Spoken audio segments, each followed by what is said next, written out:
comic book fans, and welcome to my comic book reviews. I'm Jason. This is my weekly video where I share with you my opinions and my reviews of the books I picked up. I got 14. Yes, I was a naughty boy. I went back and got one more book. I went back and got Deathstroke on the Thursday. I went back to my usual comic book shop, but unfortunately they were sold out. Deathstroke seemed to be really popular. So I went up to another comic shop we've got. It's about 10-15 minutes away from my main one I go to.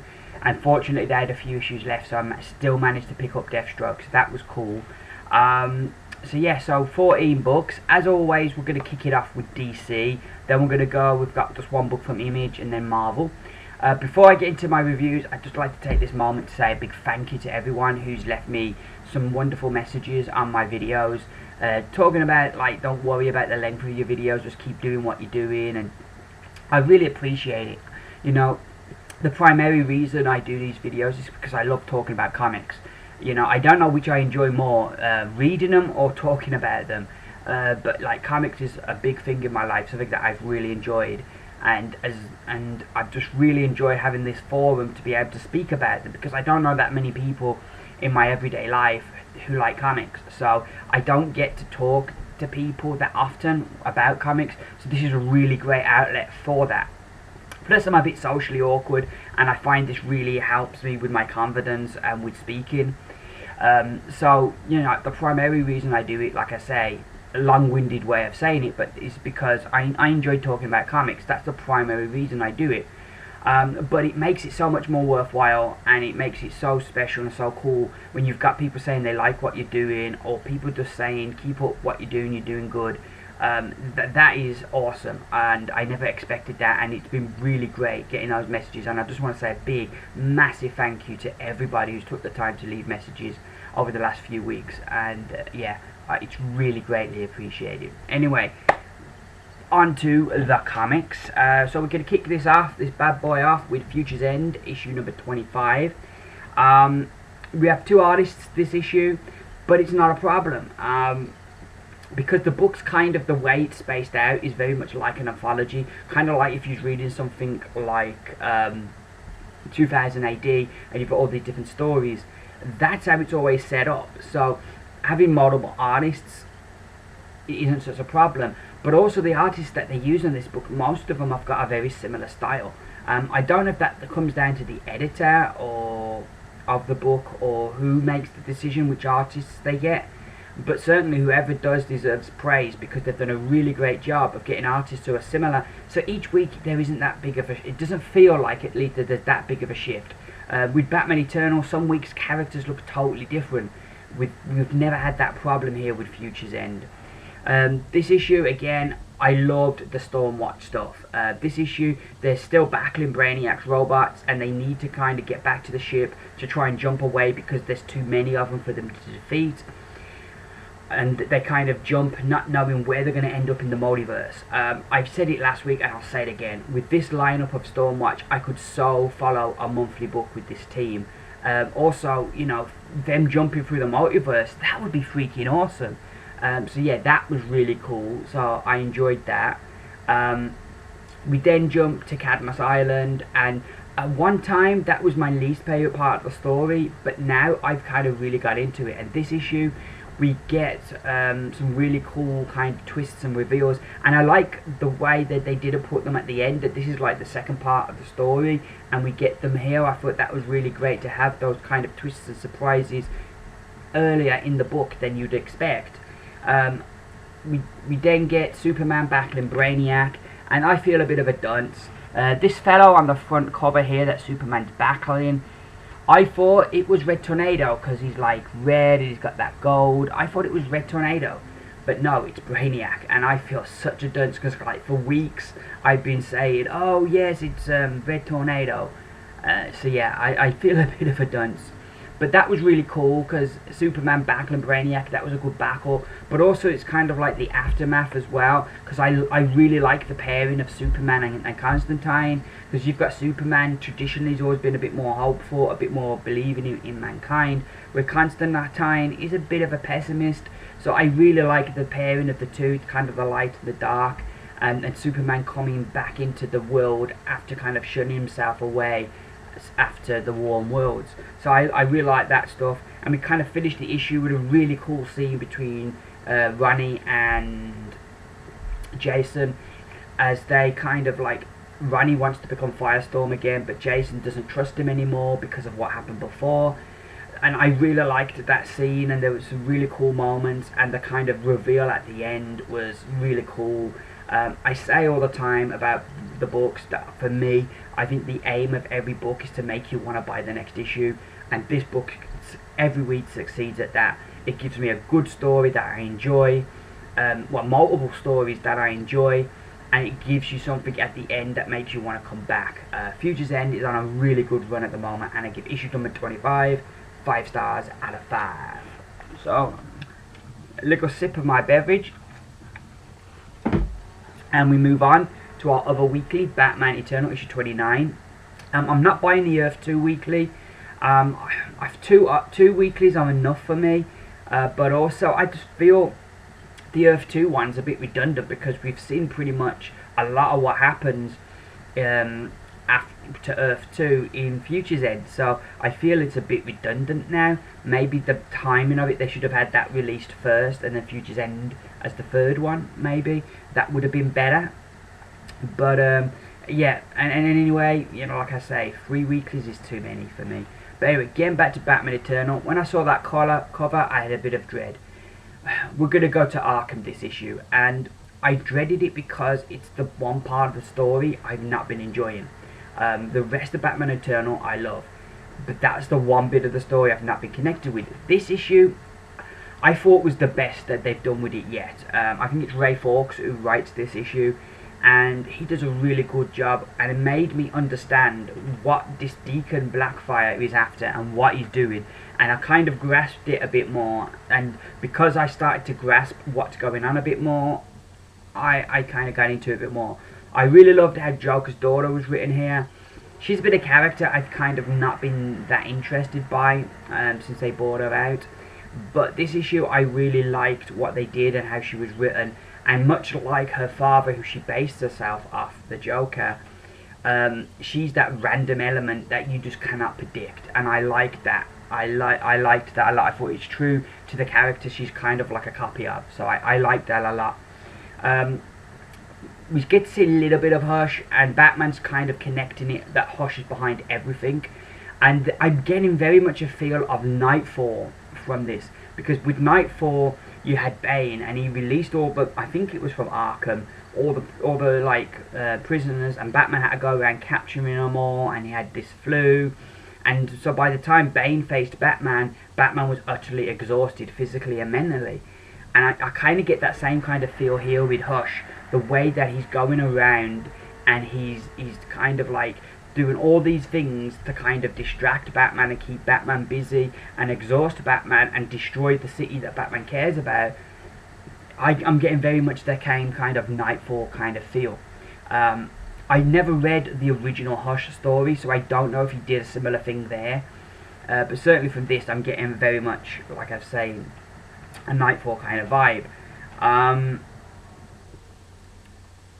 So yeah, Arkham Manor come out this week, which is set after, I think it's issue 30 or 35, it's set after, and some people said it spoiled their enjoyment of this for them knowing what's coming up. For me it didn't. We kind of, you could tell already, like from what we've seen of Arkham, the Hulk has been pretty much trashed, and there was no way that all the patients and the convicts were going to go back there, so you know, it didn't really spoil it for me.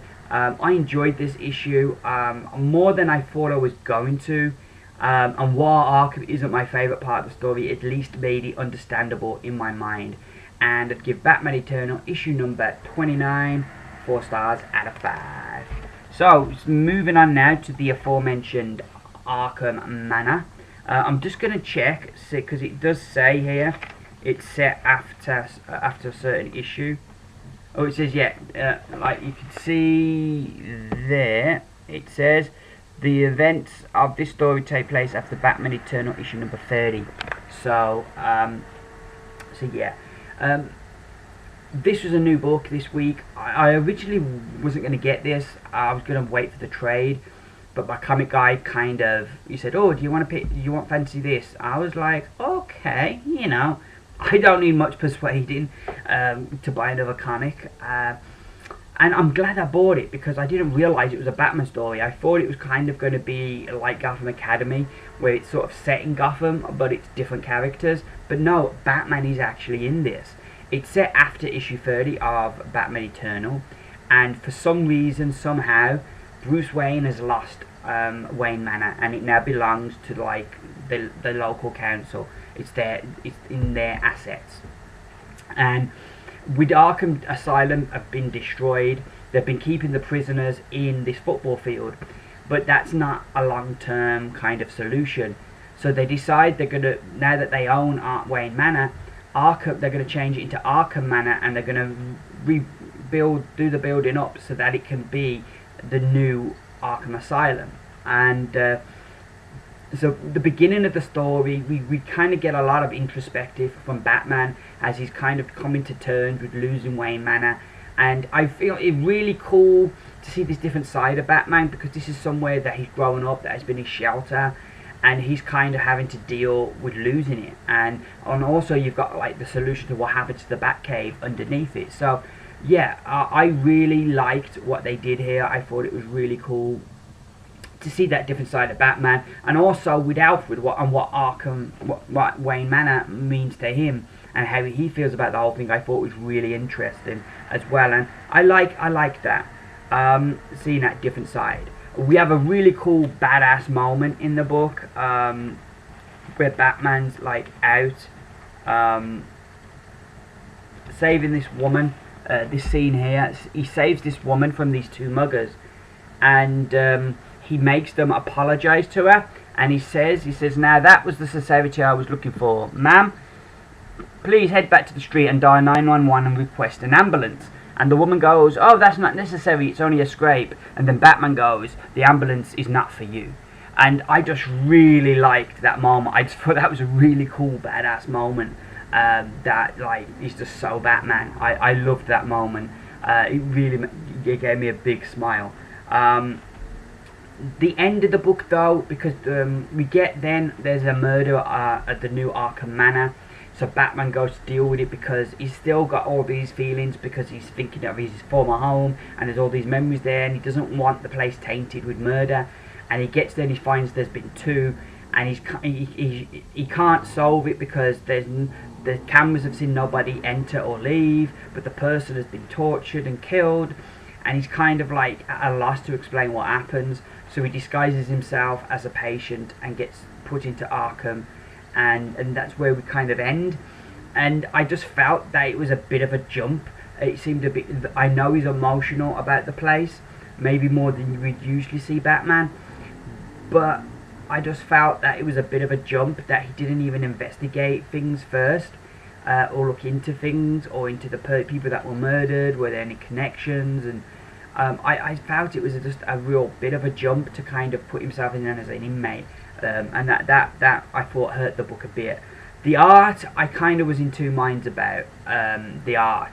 There were some panels that I just really loved, that I felt, you know, there were some parts of the book that I just really liked, and I liked the dark colouring, but like you look at him there getting into the, you know, his body to me doesn't look right, the way his body is moving. Yeah, so like I said, there were some parts where I liked the art, and I certainly liked the dark the dark colour palette that the colorist has used on the book. But yeah, then there's other parts where I wasn't totally sure about it.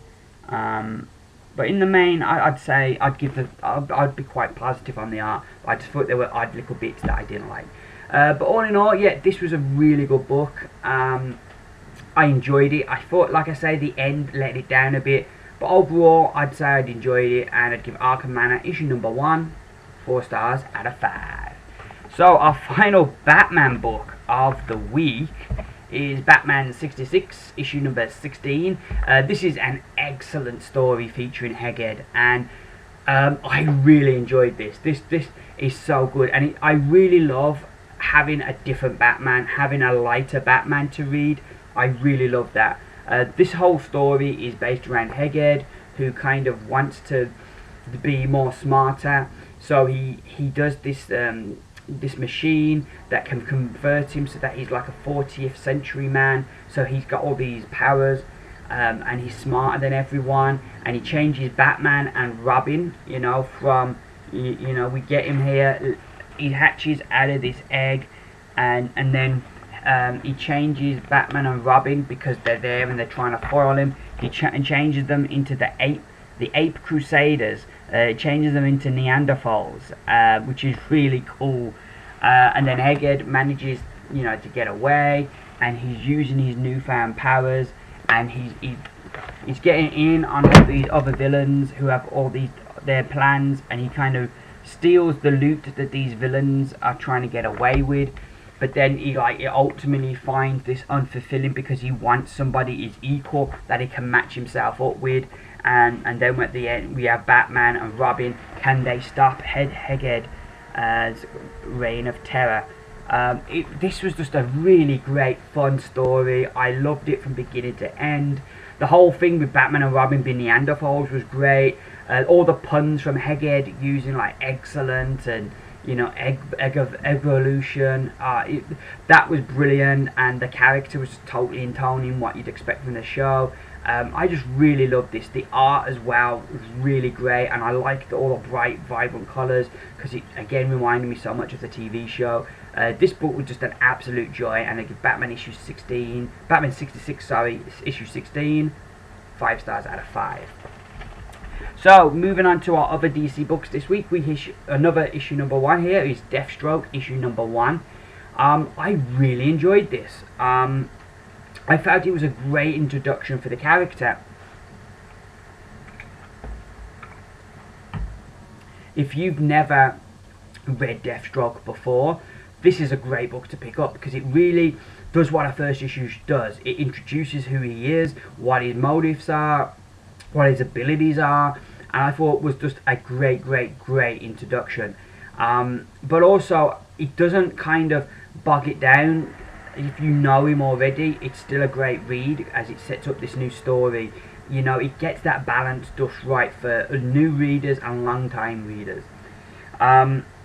I really enjoyed the art here from Tony Daniel. It's a very violent book. It's definitely not the type of book you're going to read with your kids. It is very violent.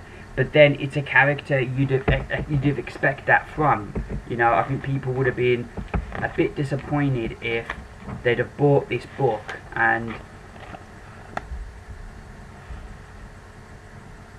there hadn't have been the violence in it. I think, you know, people would have been disappointed.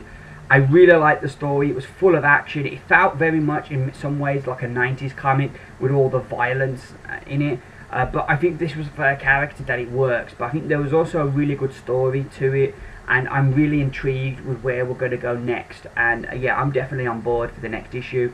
And I give Deathstroke issue number 1 5 stars out of 5. So next up we have The Flash issue number 35, and this kind of culminates the story that Venditti and Jensen have been building to since they first came onto the book with the Future Flash. And there's a crack in the Speed Force that has been making the Flash over the years lose time. So this Future Flash has come back to close the gap, and he's theorized the only way to do that is to kill the present day Flash, and that the energy that will be expelled with his death will close the crack in the Speed Force. So he comes to take down our Flash, and it leads to this fantastic battle because Future Flash is like, where current day Flash just has his powers, this Future Flash is trained to fight, to be a fighter, not just to use his powers. So he's got like all these advantages over modern day Flash. As you would expect with any great writer, you have in your mind a way you think it's going to work out, and they go in a totally different direction, which is even cooler and even better. There's some really shocking turns in this that I didn't expect to see.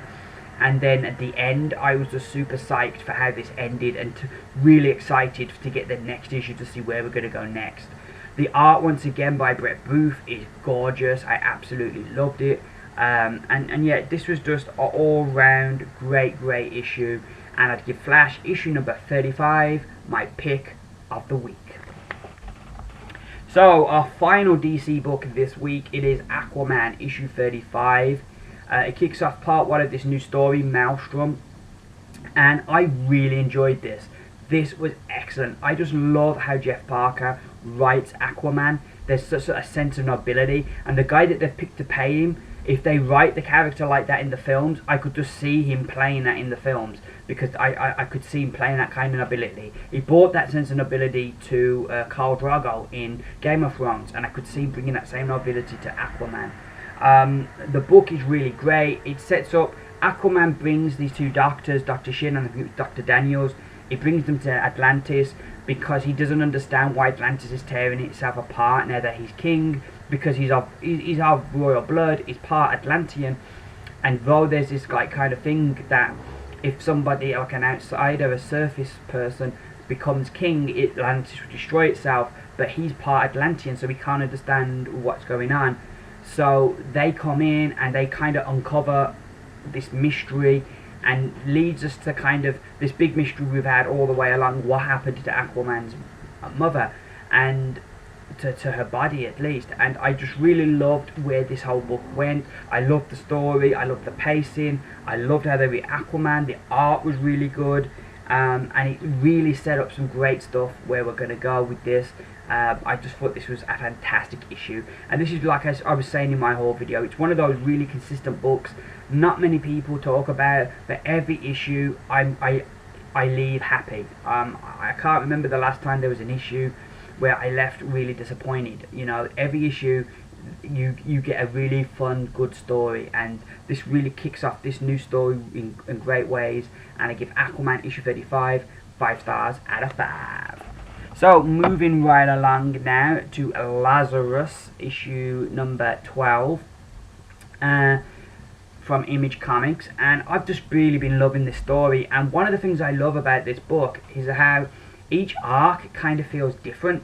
The last arc was very much more about this world and about how the people that are called the Waste, how they fit into society and their functioning life. So I really like that. This we're back up to like the higher up people, and it's much more of a kind of like political drama. You very much feel that there's a chess match going on as all these characters are trying to put their pieces in place so that events turn out well for them. It was great seeing the other Lazarus, as they're called in here, and seeing that there's a kind of like a camaraderie amongst them, because they've all got this, what they are, they've all got in common. So I really liked that, and that was really good. I like this kind, seeing Joaquin again, and him and Forever, you can tell there's a real attraction, and so like that was really nice to see, and her get a nice moment with him. And I thought there was some good character stuff in here for Forever. We get to see Jonah Carnile, and he's in a real bad way, and I really intrigued to see where his story is going to go. Jacob Hawk is just an utterly despicable man, and I can't wait to see him get his comeuppance. But he's a very good kind of foil for Malcolm Carlyle, sorry. For Malcolm Carlyle, because while Malcolm can be quite cold at times, you can see that the way he does treat Forever quite fairly, quite nicely, compared to how some of the other family heads treat their Lazarus. But like Jacob Hawk is just really despicable, and he's a character already. I'm looking forward to seeing him get his. But this was just once again a really great story. It's totally engrossing, and I give Lazarus issue number 12 5 stars out of 5. So now we move on to Marvel, and it is Axis issue number 3, and this was really good. We have, like what happened last issue, we have Red Onslaught and his Iron Sentinels, and they were about to dispose of Iron Man, but then Magneto and his villains turned up to save the day. So we get to see all the villains battling the Iron Sentinels and Red Onslaught this issue, which was really cool. I didn't understand why they were all making jokes. Yes, some of the characters that seemed appropriate for, but some of the characters you thought would have just been serious on what they need to do, because this is the world in their hands here. So you'd have thought, you know, I felt it was a bit much from all the characters. You know, a few characters like maybe Carnage and Loki of making quibs, but for every character to do it, it just felt a bit overkill. Speaking of Carnage, I really liked his character in it. He's never been a character I've really liked that much or been that interested in, but the way he was written here I thought was really cool, and yeah, it definitely interested me more into the character. I felt the art in the main was good, but there were a couple of places where it was a bit hard to follow and I kind of lost track of the story a bit. So yeah, that wasn't good. I liked that, like, Doctor Strange gets knocked down, so Scarlet Witch and Doctor Doom have to do the spell to take care of Red Onslaught. I really like that, and I think what we're going to see later on, or what kind of been kind of teased we're going to see, I think that's going to be because of the team of Doom and Scarlet Witch. I think that is going to be a very important element into what happens. The end, we get this divide. I was surprised to see Red Onslaught kind of wrapped up in 3 issues. I thought that was going to go on for longer, but this is the end of Act 1 and the whole Red Onslaught part of the stories. I was a bit surprised that ended so quickly.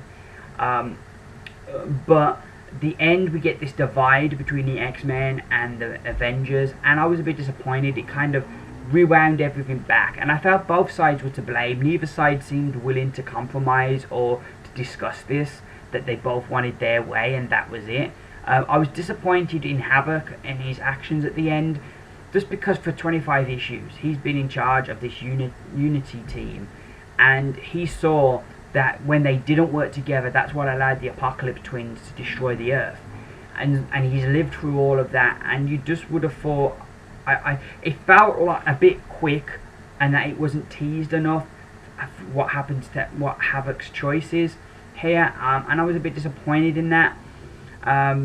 But overall, I enjoyed this issue. It was a lot of fun seeing villains kick ass. It was really cool, and definitely the end, while there were elements to it that disappointed me, definitely got me excited for the next issue and wanted to see where this story is going to go next. And I'd give Axis issue number 3 4 stars out of 5. So next up we have an Axis tie-in. It is all new X Factor issue number 15. I wonder who decides which books they are going to make tie-ins, because it seems strange. Like like what I mean is, like, did Peter David decide he wanted to be part of Axis, or did Marvel say your book's not selling well, so we're going to make it part of Axis? Because it seems a bit strange to cancel a book and then have it be part of an event. You'd think if they were going to have it be part of the event in the hope that it's going to pick up the sales of the book, that they would at least give it a bit longer to see if that makes any difference, rather than announce it's going to be finished in January. That does seem to me a bit odd. It was a shame as well, because kind of some of our stories get derailed here as our heroes. They're in Washington DC, where they're based, and basically the president has been, with Red Onslaught's kind of hate, he's been affected with that, and he's going to blow up Russia. So he gets Air Force One, and they're going to use this device to, like, launch an attack on Russia, because they know Russia will immediately attack the White House. So that's why they're going to do this in the air, and kind of X Factor have to come with a plan to kind of stop them doing that. We then get like a whole bit where, you know, then they're trying to restrain people and stop people from killing each other, and get the football, as they call it, this device that can launch the missiles back to Serval Industries. All in all, I enjoyed the main of it. I didn't feel it was as strong as regular issues, because kind of like we've had to go with this access route, so some of the stories have kind of got cut off, which is a shame. There is a nice moment with Georgia where she decides something important, which I'm interested to see how that's going to play out. I thought this was going to be a one and done story, but the way it ends, a fantastically cool cliffhanger that I didn't see coming, and that I'm excited to see how that's going to turn out, and shows this is going to be more than just a one issue crossover. I'd give all new X Factor issue 15 4 stars out of 5. So now we're on to Avengers, issue number 37.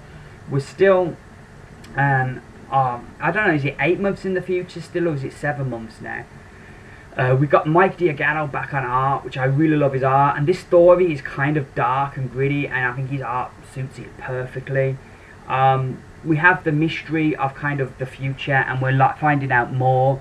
Certainly in previous issues, how it was set up, it felt like the Avengers were like, you know, on this crusade, and people were behind them, and we kind of find out this issue the future isn't how we thought it would be, and we get to find out a lot more.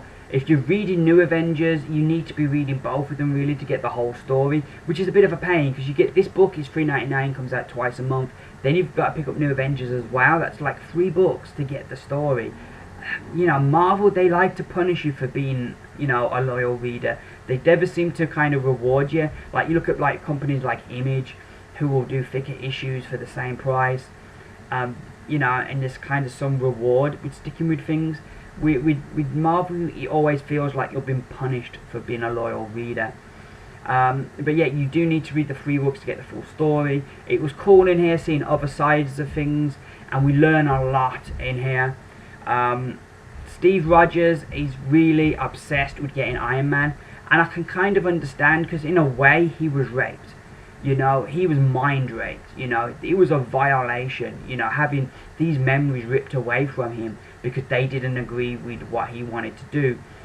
And now he's in this world where everybody's basically agreeing with the Illuminati's actions, but he's still hooked on not saving the Earth. He's still hooked on getting Iron Man and Reed Richards, because he wants to make them pay. He wants revenge because he feels violated, and it would be worse because of who it was as well. People that he trusted would make the whole thing worse, and I find that dynamic very interesting as we get a very different Steve Rogers. So yeah, but I'm still enjoying it. I really like the mysteries that they're building up in here, like what's happened to Black Widow and Spider-Woman. I thought that was cool. But all in all, I enjoyed. Oh, and there was a twist at the end that I didn't see coming, and it kind of untwists the twist we got from a few issues ago. So I kind of was mixed on it, just because it was like, oh, we've taken you this way, but that was a swerve, and this is the real twist. Yeah, that didn't work for me. But all in all, I'm really enjoying these future stories, and I'd give issue 37 of Avengers 4 stars out of 5.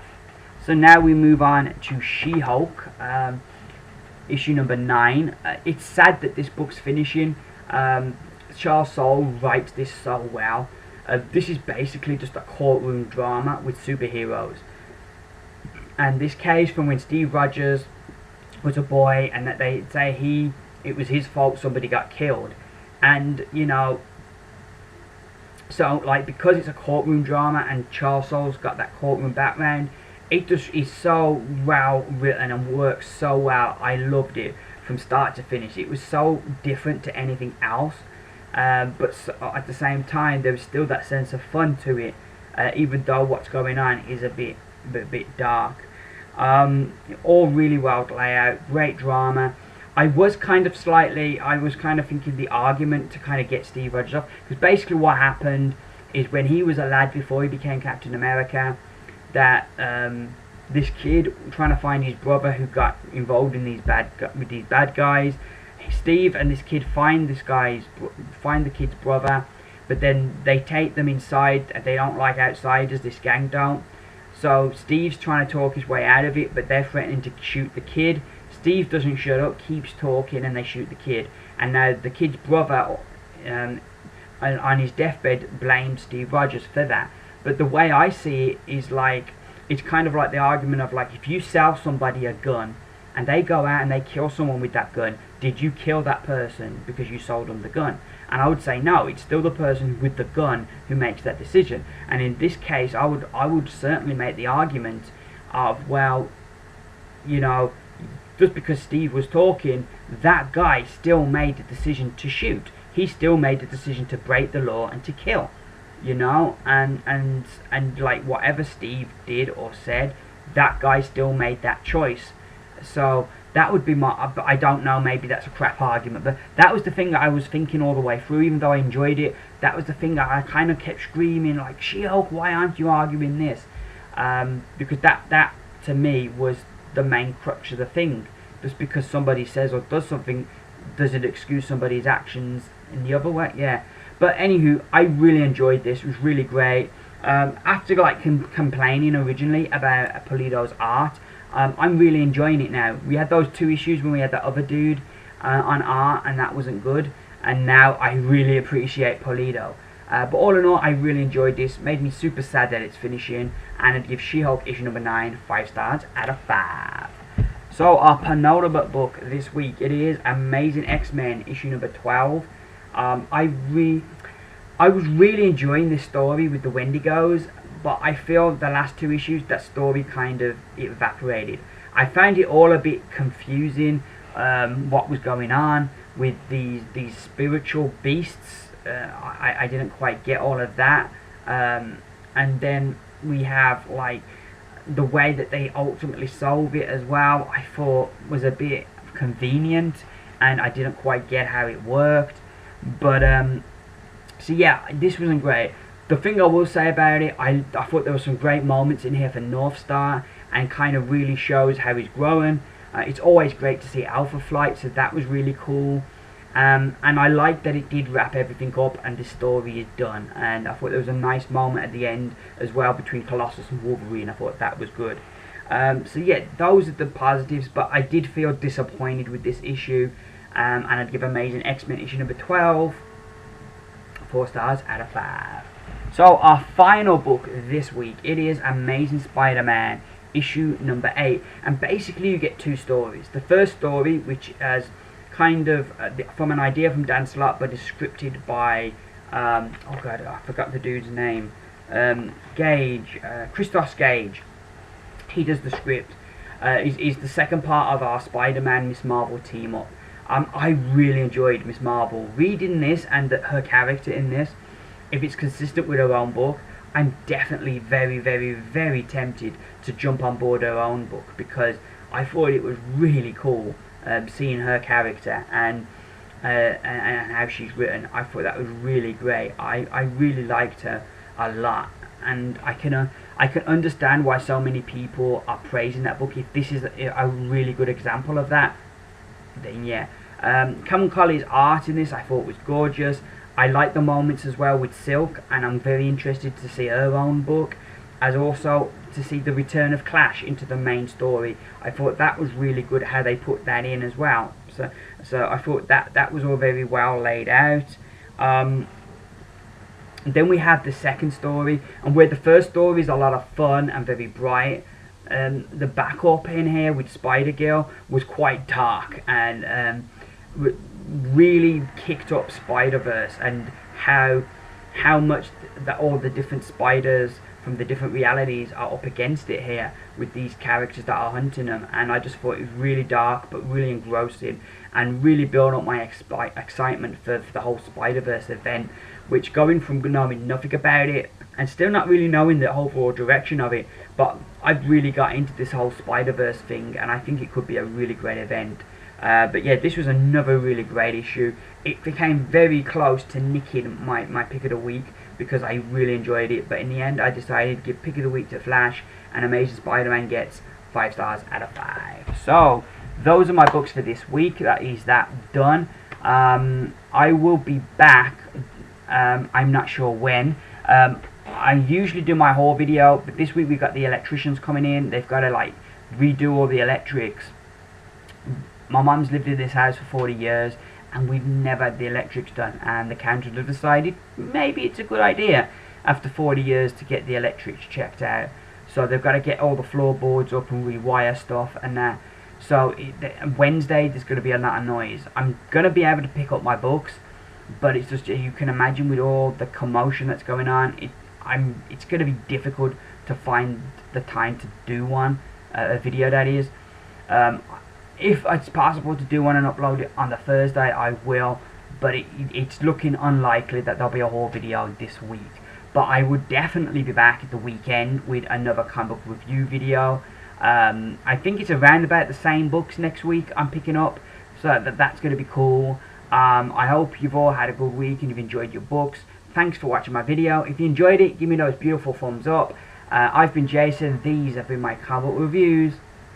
Bye for now.